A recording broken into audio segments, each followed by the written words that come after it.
Before I get too drunk, because I'm drinking a lot.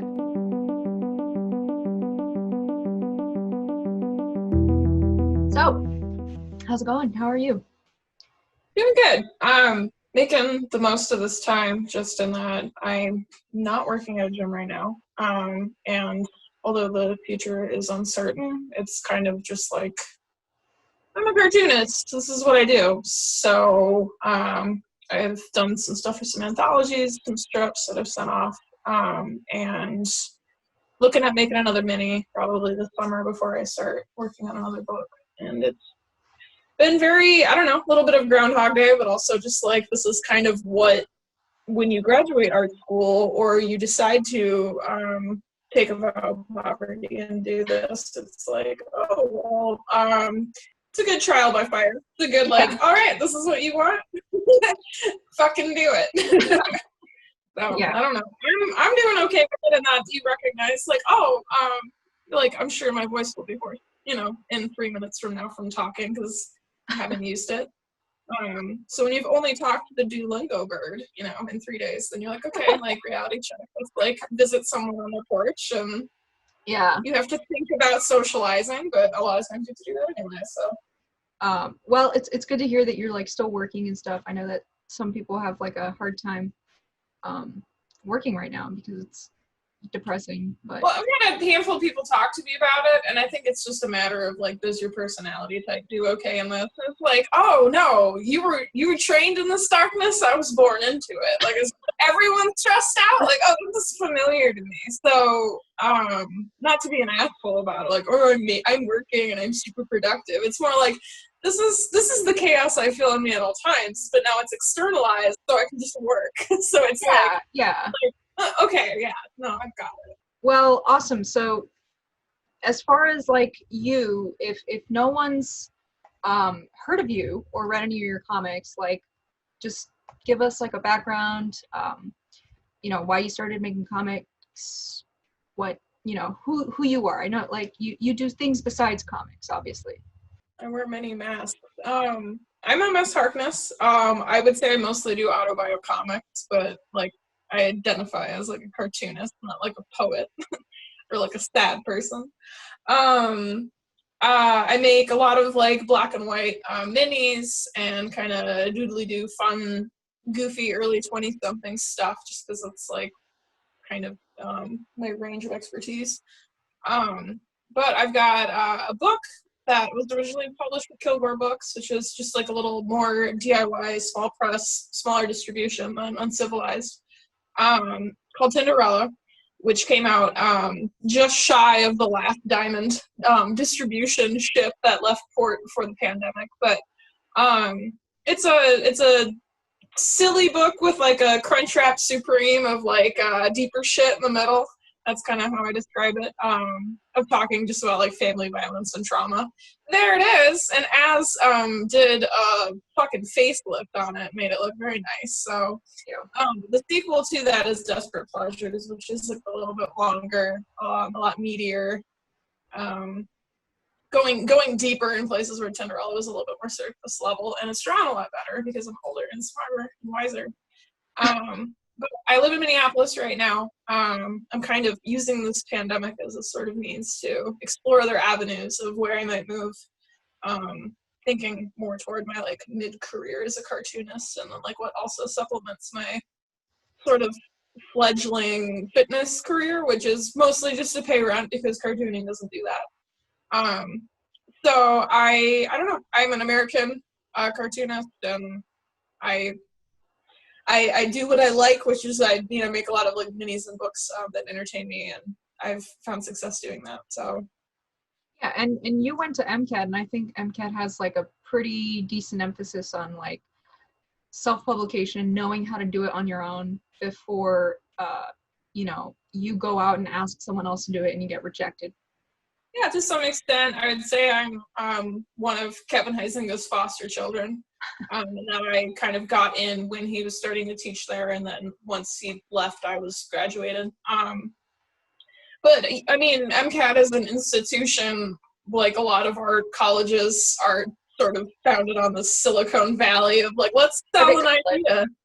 I think I went into art school liking drawing. I mean, I grew up, it's not a terribly thrilling, exciting story of me, just reading comics and Garfield and strips when I was a kid. But always really liked drawing, never really identified with a lot of the sort of finer studio painterly drawing types, and that I kind of always knew I was going to make some sort of sequential art, and kind of just found a strength in that. I did a 24-hour comic about, I was autobio one day, and that was maybe one of the most well-received things that I did when I was in my early 20s. So yeah, I mean, one day I'll be creative enough to make things that aren't about me, but at the time, right now, this is going okay. So I wonder, because you seem like a private person from what I've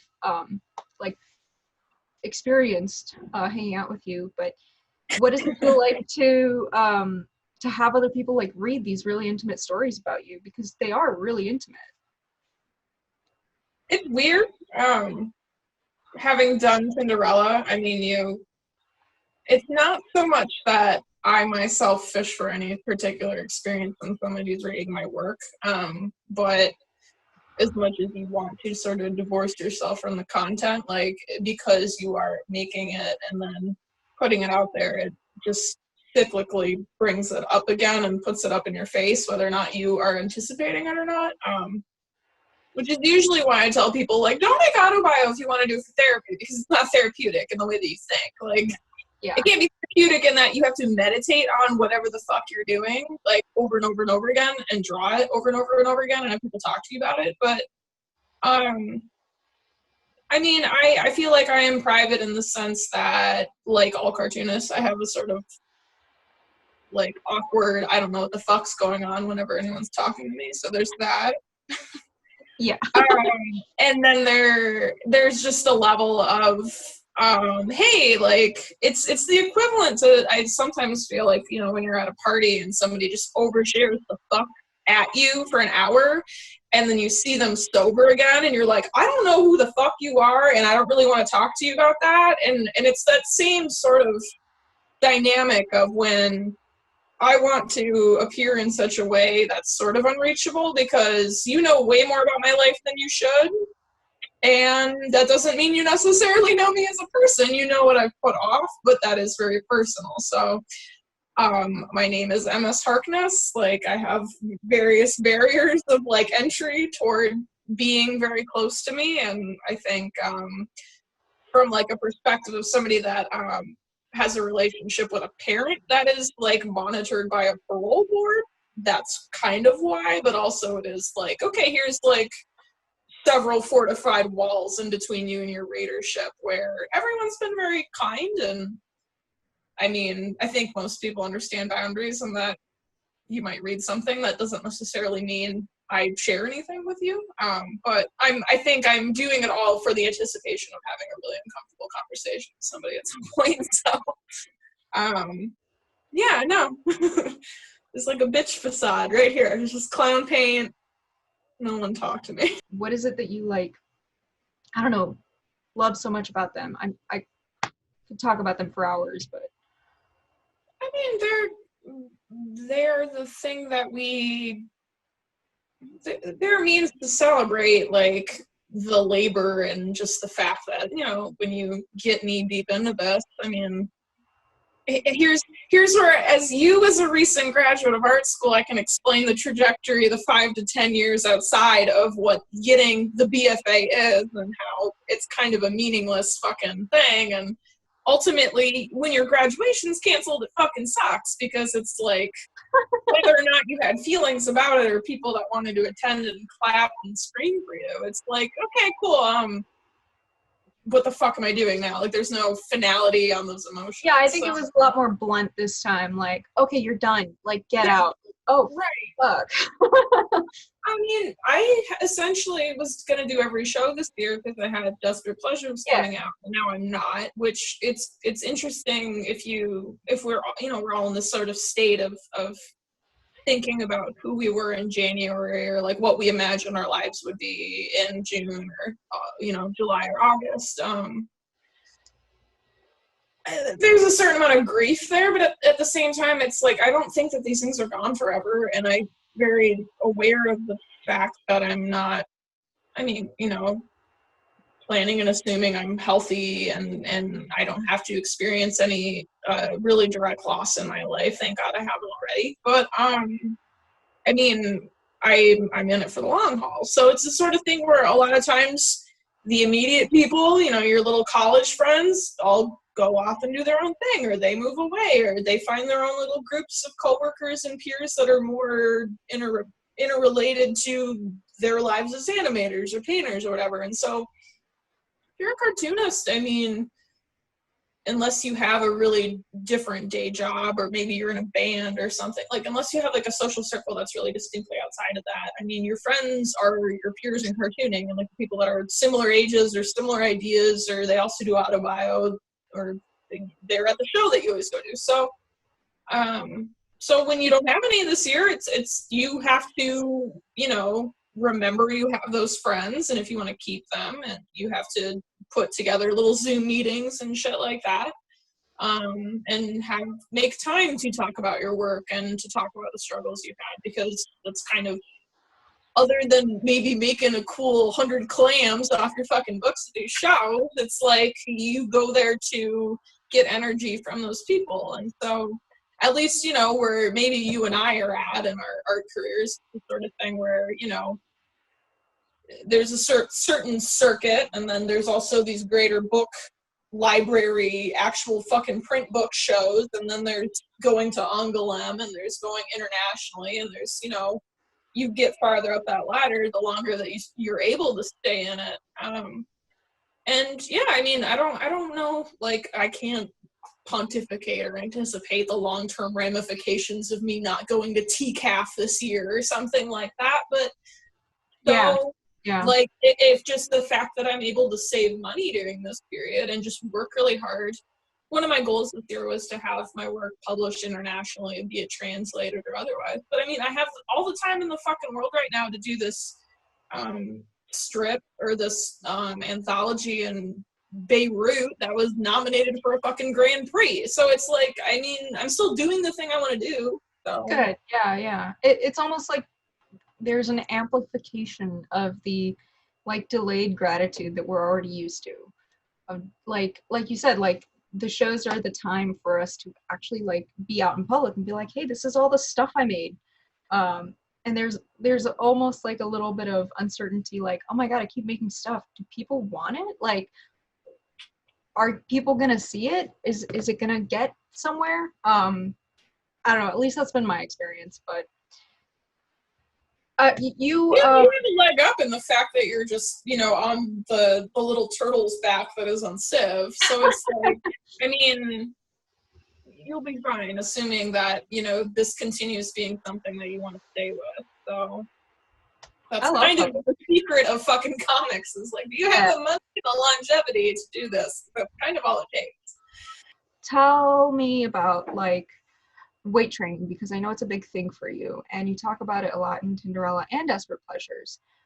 I don't know, I'm not a very physically active person, so I don't I don't have a lot to like relate to in that sense, but there's obviously something you really care about in that. Yeah, there's the sort of completely surface level, like, I want to be hot, like, kind of aspect of it, which is always, like, especially now that it's like, hey, you really have to think about what you're going to do. I got into it very much on a level of, like, to some extent understanding that if I wanted to do this thing that is a very physical process, which not a lot of people think about. Here's where we get to cross-sell Cryota Willenberg's book. And that she made a very elementary, very obvious, like, here are the most basic fucking level things that you need to do. That no one does, anyway. Well, that no one, nobody thinks about artists don't consider themselves physical bodies most of the time, and that you have a good majority of old head cartoonists that are just like, I am a weird broomstick that carries my head and my hand around, and that's all that I am. And just that we sort of disassociate ourselves so much from the physical process that is making something, and it's using your whole one side of your body, and the other side accommodates that. Has the potential to make you very lopsided and very asymmetrical, and then you become very neurologically dominant on one side of your body and very turned off on the other. And so looking down the line, and especially I have good friends of mine that have to do really extensive routines every day because they have neglected their body's touch, or they didn't have the appropriate equipment in terms of having a table or a chair or what have you. And then you just compound that with the fact that, to make comics, you have to do it all the fucking time. So it's like, and you're probably poor, so you probably don't have a gym membership, and you probably don't have any friends that do any of those things. So it's just all working against you. So me knowing that, especially you publish your first book, and then it's kind of like, okay, cool, here's your sticker, move on. And you're like, I have to do this for my whole life, and then no one's going to care about my books until I'm at least 40 years old to 50. So you realize every day you've got to do that, and so you really need to take care of your machine. I'm getting more and more immersed in these people that are in my city that are putting together these trauma-informed weightlifting seminars this is very cutting edge in the fact that they're just getting seed money to do these things. So this is something I already do for fun. This is something I already do just on a level of I enjoy it and it's good for me. And there's been studies and such and books about how yoga is helpful when, there's varying levels of people that attribute spirituality to it. And then there's also just me who's like, this is boring, it's body weight, and I don't like when things are quiet, and I don't like when you're telling me to just not think, because I have a very hard time meditating. So the environment of a gym where you're pressed up with someone coughing in your face and the music's loud and you're sweating and breathing really hard, which is not, anything I can do right now. I like that environment, and I've done weight training, and then I've competed in weightlifting, and I'm just competent enough to train other people to do that. And again, it pays significantly more than cartooning per the hour. So it's been the thing that I've had that's really enabled me to work part-time and spend 4 days of the week drawing, because I make $32 an hour because of all my qualifications. So and again, it's the sort of thing where it's I talk to my clients and I talk to other cartoonists, and from all purposes of looking at the books, they're like, you should be doing this, but at the same time, it's I know that even personal training and weight training will wear my body down quite considerably, and it's no, I'm a cartoonist that happens to have this other side job that's way more lucrative to support my cartooning habit. Right. So no matter how I look, I do have sloppy posture when no one's looking, and and a bad claw for a hand. It's getting really intense, especially because I can draw every day now. So it's oh my god, yeah. I've got the red raw writer's bump, and then a big old callous horn growing out of my thumb now. So, so I'm in it. But yeah, it's a big part of my life, so in a lot of ways I just don't think about it. Right now I'm doing a very basic routine, which is just let's not lose strength. I've lost a lot of muscle mass, just because I was doing a bodybuilding routine directly before this was all going on. So there was a good 2 or 3 week period where I'm just starving, but I know I don't need that much calories. Yeah. So my body had to diminish down to a point where it's okay, this is actually matching up to your level of activity now. But I can still do pull-ups. I've tried, and where we are, at least in Minneapolis, Minnesota, we're tentatively looking at reopening maybe some gyms in June. I haven't gotten an official word back, but yeah, we'll see. we'll reopen some things and see what happens there. So, well, yeah, I work in a I work in a restaurant slash bar, and they're like, oh yeah, we're reopening everything, but not like the restaurants are still going to be the same. And I was like, well, I can't do takeout booze, so I still don't have a job, but that's fine. Like, I'd rather things move a lot slower than they are now. There's enough people saying like, is it gay to wear a mask? Like, no, it's it's not. Yeah. Yeah, what a weird time to be alive. I mean, we were due for it. I didn't anticipate this, certainly, but it's like, what, like 100 years ago this was happening? And Yeah. I mean, our whole lives, at least for me, it was like, okay, AIDS, HIV happened, but like we're waiting for something, some sort of virus to come and thin the herd to some extent, because it's just a simple thing. So it's like, I guess on the cosmic calendar, this is where we're at. So yeah, I do the meditation and the yoga stuff. So for me, like, I spend so much fucking time just in my own head. And that's not even when I'm drawing. Like, it's good for you.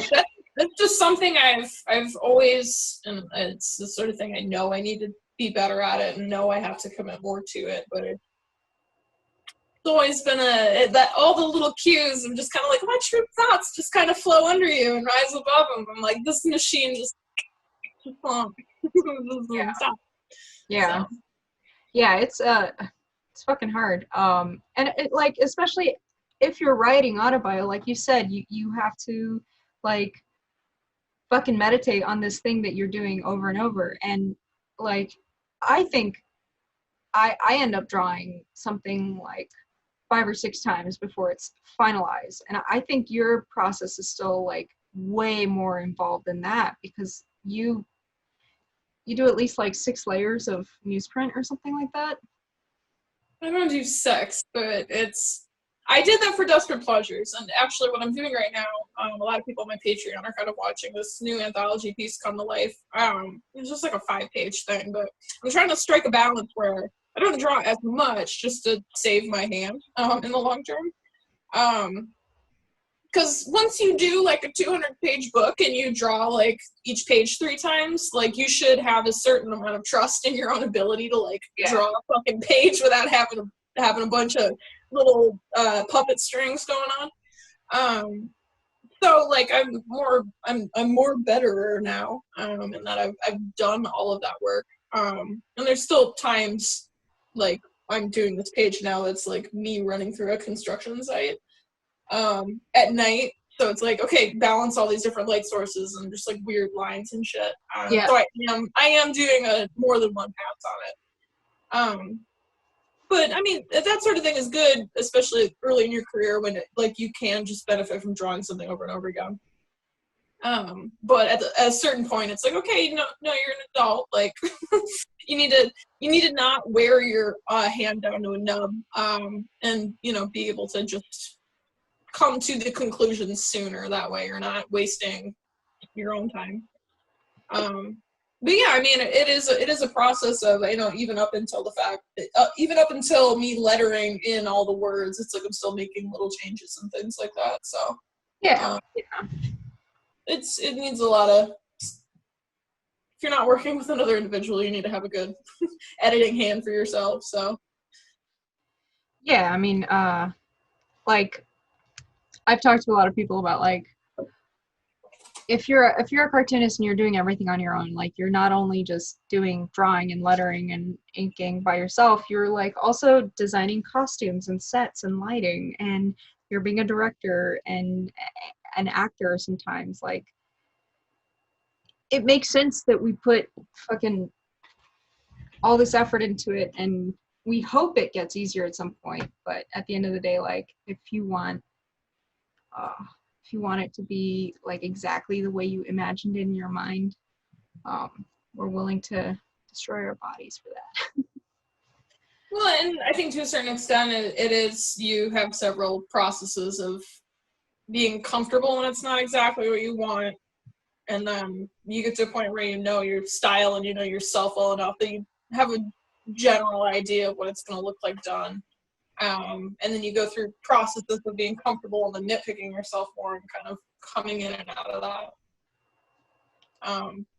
But yeah, I mean, that's why I fucking do autobio. I don't have that fucking time to, like, learn about, like, spaceships and fucking dinosaurs and goddamn superhero shit. Like, I grew up in a household with my mom who had experience as a paramedic. So it's like any medical show is just needlessly nitpicked apart. It was like, me, myself, I don't really go for those like, really any fiction where it's just like, I'm just sitting here like, everything is like based off of that Marvel fucking skeleton structure of story now, because it's like all movies are like this. And it's like all TV shows have to be like Breaking Bad level of like emotional drama with like characters with like dumb writing. It doesn't sound fucking realistic. So it's like all I do is watch like fucking sports documentaries and like 30 for 30s and goddamn like A&E intervention and like just shitty reality TV. So I'm like, this is the reality TV framework seems better than like watching Big Little Lies for some reason. I can't do it. Yeah, I've been really into like very dramatic like disaster movies. I feel like that almost soothes my anxiety. Tell me about Desperate Pleasures. Tell me everything about Desperate Pleasures. Tell me what you want to tell me about Desperate Pleasures. Everyone is asking me if it's still coming out in the fall, which it is. I say it's the sequel to Cinderella, and that I sort of have this 4 or 5 book thing that I'm setting up with this card tower with these books. Desperate Pleasures is a lot of what Cinderella is, and that it's this continuing story of this character who is based on me going through the relatable experiences of someone my age in this context of this time, dealing with things that are the timeless joys of growing up and dealing with people and having experiences. It's a story of an individual who had just fucked up family shit, is what I can just kind of round it up toward, not to diminish it. But I think as I'm developing these books and as I'm kind of figuring out the best way to talk about them, is that it's kind of the same stuff over and over again as life is. It's just kind of the same things that are being thrown at you. And, you know, we as individuals have these sort of things we're burdened with and these sort of songs and dances that we're used to doing because they're coping skills, because they're learned experiences, because they're, you know, constant things that, you know, you continuously can see in your family tree. And from an emotional level of just like somebody who has to constantly keep kind of doing these assignments of life because, you know, you're dealt a shitty hand, you have to deal your shitty cards back. It's a story of somebody who's in their mid-early 20s who has to deal with kind of reckoning with how exhausting all of that can be, and just how I put a comedic spin on it at several intervals in the book. It's not a super uplifting story, but it's not like a woe is me, let's just fucking sulk in our shit either. So I mean, you literally do stand up in the book. Like that is a scene.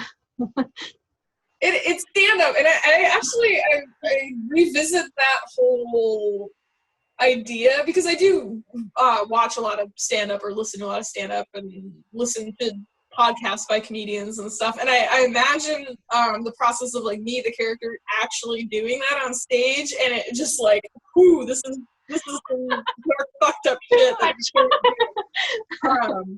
Like, yeah, no, I mean, like, and stand-up is changing and it's becoming different. You have this sort of like old guard versus the new, but it's like, this isn't Nanette. You can't do that. Like, yeah. You can't do it like that. And which isn't to say I'm, again, do stand-up in a book as an autobio book. I'm like, I'm not reinventing the fucking wheel by any means, but like, I'm inserting my own interests in it. Like you said, there's gym scenes and weight training and things like that. And so I'm very aware and very conscious of the fact that I make autobio and I read a lot of it, and especially in quarantine, I'm kind of like getting into my like 90s autobio roots, which is therapeutic in that I'm like, oh, like I'm not the only person in this world, like going back reading all the shit that I should have read to begin with. But you know, finding other things to put into autobio comics is very beneficial. You know, as cartoonists can just read it as like, okay, cool, another cartoonist comic about depression. We totally needed that. We totally didn't have any of that. Like, no, this is got other interests and other things going on in it. So it's more the tiramisu of feelings with verbs and actions and nouns that aren't always there. Yeah, I mean that's a great way of putting like autobio in context, where it's just not like I'm talking about myself, regardless of how interesting you are. Is like by doing this like fictional stand-up scene, you're like, well, this is what goes on in my mind, and I think that's like a really clever and fun way of kind of bringing us into your world. So it's not just, you know, it's not just a story, it's a feeling, and a feeling I think a lot of people can relate to. That like, if you put us in a crowd in front of people and we just started talking, we're gonna say worse things on our mind. Yeah, and I think part of the scene that we're talking about, for the people that haven't read the book yet, which is more or less everyone. It's a scene in the middle of the book where like I kind of, as a character, come to a point of like exhaustion and just like fatigue with everything going on. And so it's sort of like I'm doing this stand-up scene as this sort of like, here's all the fucked up shit that I have to tell myself is funny, which we all have something in our mind like that, like a vehicle of like the things that we joke about to, you know, soothe ourselves, which is never necessarily appropriate for everyone else. And I think where, you know, even comedians get in trouble for saying things that don't land with other people that are very funny to them. But yeah, I mean, just kind of doing something different, and that you think about autobio as the medium, you think about stand-up comedy as a medium, you think about theater, just kind of introducing these other ideas of like, okay, well, you know, even have like a comics live reading. There's people that put it to music or play guitar at the same time, or comedians that do that. So it's giving you the framework of like, okay, you're reading a comic right now, but also this is going on. So making it less of like a confessional thing and more of a performance, which if you've seen me do my comics live, it's usually more into more into me as a WWE wrestler coming out and screaming at you. So. That is a lot of fun. God, yeah, when you popped a bottle the last time I saw you do a reading, that was it was wild. I have a thing of like I over-explain everything. I mean, in all areas of my life. I was at a bookstore.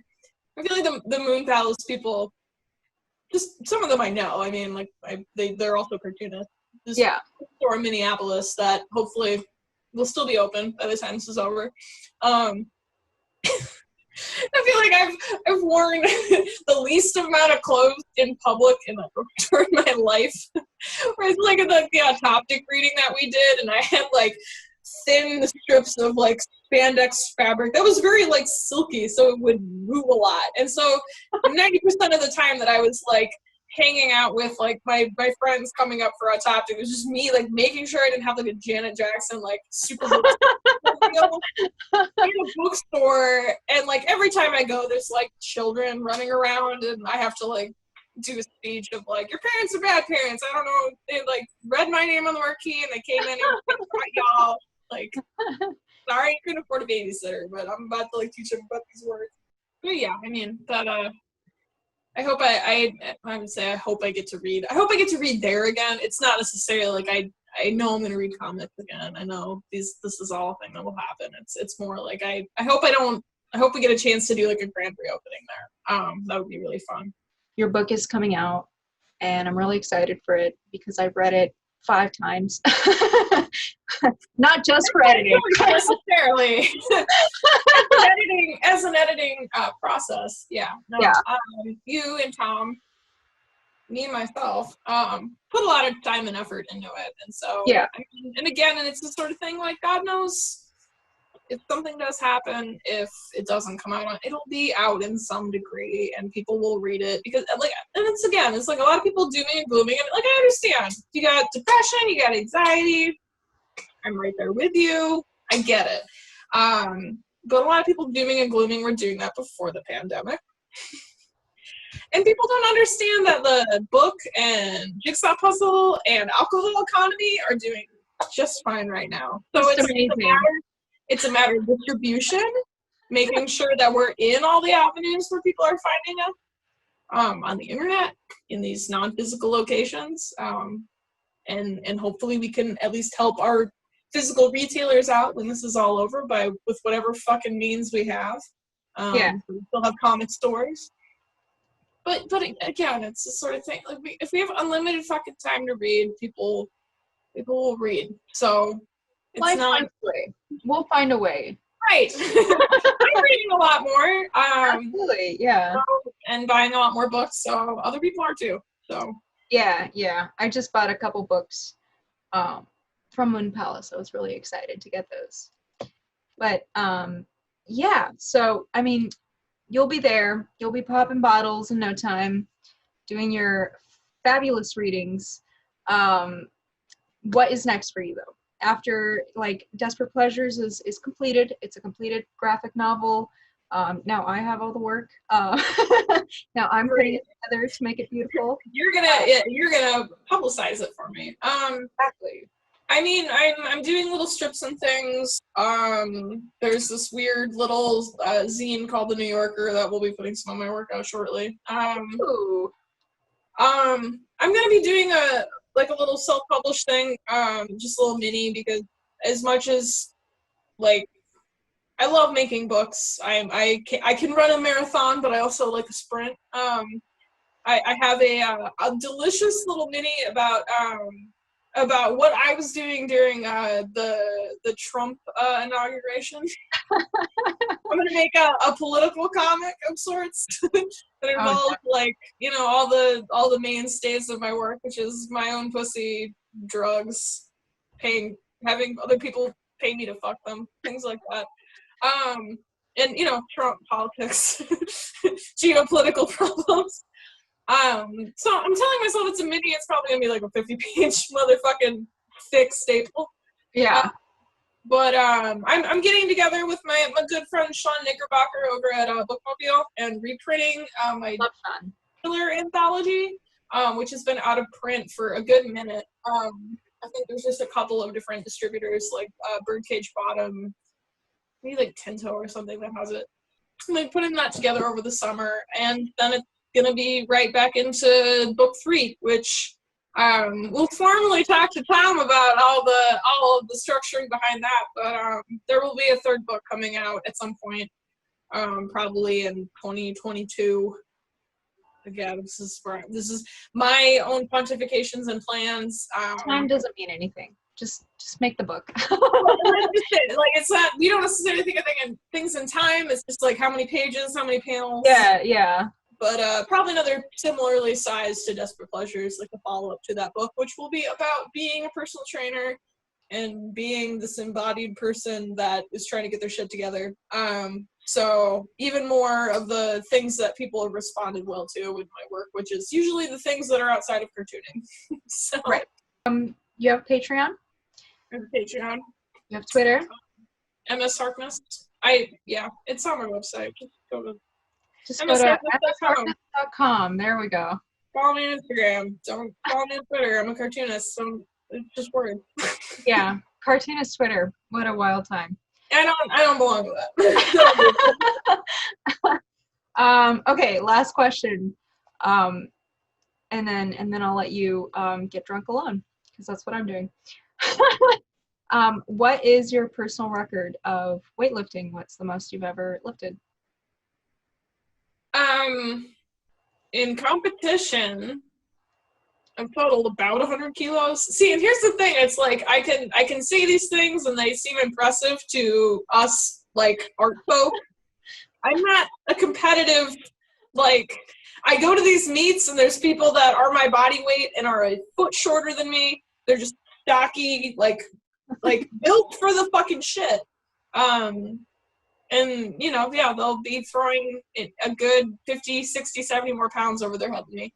And here's where I should say, you know, I'll over-explain and go off. I grew up swimming, and also I draw. So all of my kind of neurological capability is through my arms, it's through my upper body. Dealing with sexual assault, a lot of the things downstairs are a little bit less connected. So it's like squatting and deadlifting, just suck. I suck at it. Like, I can't do very well. My more recent PR, which is like, it's not an all-time PR, but I barely keep track. Like, I can deadlift 200, like, but it's like I could do more, but like I just didn't care enough to do more. You know, you hit an even number and you're like, this is fine. I don't fucking care. In competition, I have snatched 100 pounds over my head, which is I can't even demonstrate it right now, but it's the all-in-one movement here. I've clean and jerked 140. And even that might have been like a red lighted shitty jerk where it didn't really count. It was like training room only, like shaky elbow guy. Squatted. I don't think I've squatted 200. I don't think I have. Maybe on like one good day, but it wasn't to depth, like one of those. I can bench and do pull-ups like a motherfucker. Like, it's the one thing. Like, my friend who power lifts has a total of over 800 for her combined, right? Get actual hardware and medals when we go to meet. Like, I can do more pull-ups than her. So, like, that's the one thing where I'm like, yeah, no, it's fine. Because I got goddamn, like, swinger orangutan arms. So, like, it's just... So I'm just more connected up here because I draw. And so benching and those sorts of things come a little bit more naturally to me. I can do a fuck billion push-ups. So the answer is, when you ask me how much I can lift, it's which lift do you mean? Because I'll just tell you all of them. I don't know any of this. Right, yeah, but it's like, I'm trying to think what I benched at one point. I benched my body weight, which is like I don't weigh 140, but I did 135 like one time. I had a good video of me getting pinned under that weight at one point, and like wiggling out from it. But yeah, I've thought about doing like bench only meets or something. There's a lot of like little charity meets that powerlifters will do, where it's like everyone smells and looks like shit, and it's for like a women's shelter or something. It's just an excuse for people to I've been to those small wrestling shows that smell like where you're like, everyone's like buttholes and taco meat. It's not good. Yeah. But yeah, right now I'm just doing a lot of push-ups in my house, so I know that I'm on the barbell, probably not as peak performance, but because I work in fitness and I know the cycle's a lot, it's fine. We're just maintaining right now. It's not a big deal. Chill. Awesome. Well, yeah, I mean, like, I know Autoptic and CXC are trying to do something sort of remote this year. So, well, I think the fall shows have the advantage because we've had all this time stuck inside to kind of strategize. So it's like cake, decaf, like they've got their hashtags kind of loosely figured out, but we'll figure out some form of something to do, and a lot of these shows are just getting postponed. So it's like, I've got an invite to be a special guest, and they're like, next year you're a special guest. I'm like, okay, like, fine. So it's not a big deal. We'll figure it out. We're just stuck in the present. That's all we can be. So there you go. I like that. Well, thank you very much for calling and chatting. It's always a pleasure to see you. And I can't wait for other people to read Desperate Pleasures because I have read it, and you're not wrong. Your cartooning is fantastic, and there's some stuff that happens in there that totally blew me away, and I'm really excited for other people to see it. So thanks for start putting out the pirated USB ports around town if the book doesn't come out in time. We'll find a way. Congrats on graduating. Congrats on helping me make my books look pretty. All right. Well, you have a great time. I will talk to you soon, hopefully in person, sooner than later if all of this becomes a healthy, safe place to be again. We will. In time. My cat is screaming at my feet. Oh, Duchess. It's been ages. Another one of your very famous characters, Duchess. Do you hear her barely screaming? Yes, I can. We'll see you later.